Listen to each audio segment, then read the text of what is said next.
Today we're talking about something painfully relatable, and it's why you keep repeating the same mistakes.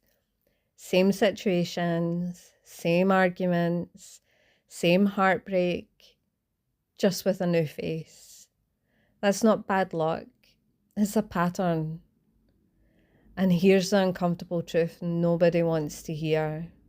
Your brain loves what it knows, even if it's unhealthy. Even if it hurts, even if you promised yourself, I'm never doing this again, your brain doesn't care. It just wants what it recognizes. Your brain would rather choose the devil it knows than the peace it never experienced. And your body will cling to old danger because at least it knows the rules there. Familiar feels safe, even when it's absolute emotional chaos. And trust me, I've lived this. I used to think I was choosing better. New person, new chapter. But give it 3 months and suddenly I'm like, oh, look, same behaviour, different face. How refreshing. And the worst part, it felt comfortable. Like my nervous system went, home. Even though home was a burning building. And the wild part, was even when I finally realised I was repeating the same patterns, I still thought I was somehow above it. Like, no, I choose people based on emotional depth and connection. Nope, I was kidding myself. I was choosing people based on unresolved trauma and whatever my nervous system thought felt like home. I remember once telling a friend, I don't know what it is, there's just something about him. And she looked me dead in the eye and said, yeah, it's called a trauma bond, babe. And honestly, she was right. Because the calm, stable guy that was interested in me, I was like, oh, no spark. But was it no spark? Or no anxiety? Because those two things feel suspiciously similar, especially when your nervous system is used to chaos. And if you're honest with yourself, you've probably lived this too. Different person, different storyline, same emotional deja vu. Because here's the thing, we don't choose people, our wounds do. We gravitate towards what matches our old patterns, the familiar dynamics we grew up around, the roles we learned to play, the behaviours we were trained to tolerate. The same emotional distance, inconsistency, or chaos that feels normal because it's what we know. And underneath all that, there's the fear of being alone, the need to prove we're worthy, and that tiny voice that says, if I can make this person love me, maybe I'll finally be enough. But every time you ignore a red flag, you teach your brain that you don't matter.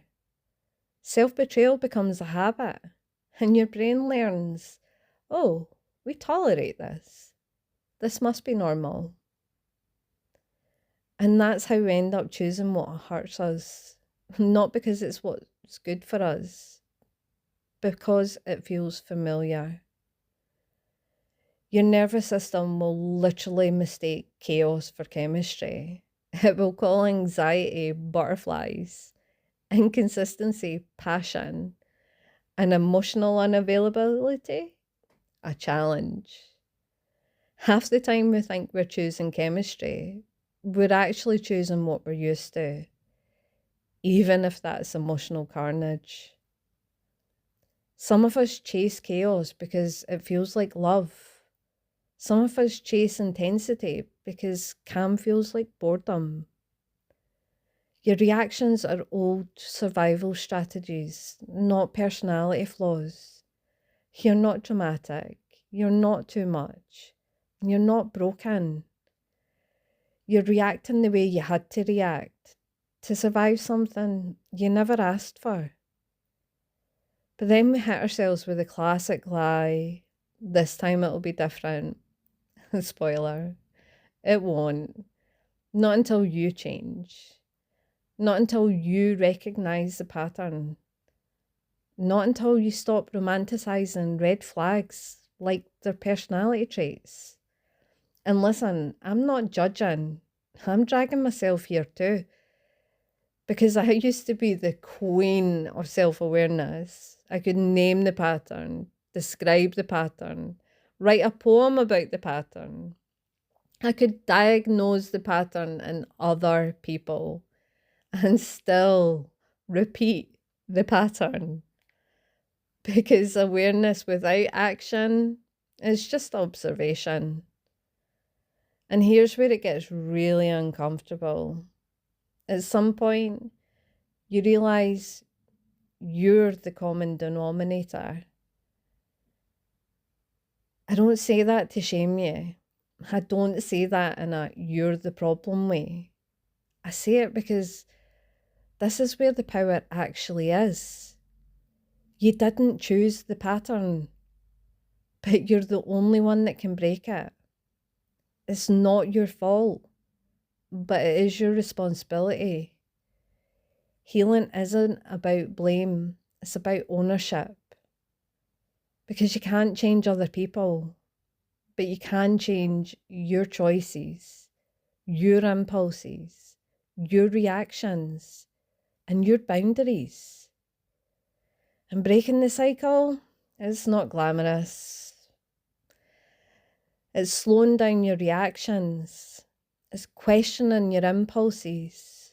It's choosing boring, safe, stable, and letting your nervous system throw the tantrum because it thinks calm is suspicious. Because you have to disappoint your old self to become your new self. The version of you who tolerated chaos won't understand the version of you who chooses peace. And that's okay. But you have to let go of the person you were to become the person you want to be. Healing is a death and a rebirth. You don't get to keep the old identity and build a new life. Something has to go. It's uncomfortable, it's awkward, and it feels wrong at first. But that's because your brain has been using chaos as a comfort blanket. But you're not broken. You're in a pattern, and patterns can be changed. Your standards will change when you heal. What used to excite you will now exhaust you. What used to feel like chemistry will now feel like chaos. What used to feel like a spark will now feel like a red flag. And what used to feel like love will now feel like self-betrayal. If any of this feels uncomfortably accurate, there's a whole section in my book about how our shadow drives our choices. If you're interested, the link's in my bio. But enough rambling from me. But remember, you're allowed to choose differently. You're allowed to outgrow your patterns. You're allowed to want peace more than you want what you're used to. So I'll leave you with this to think about. Where in your life are you seeing the same patterns repeating?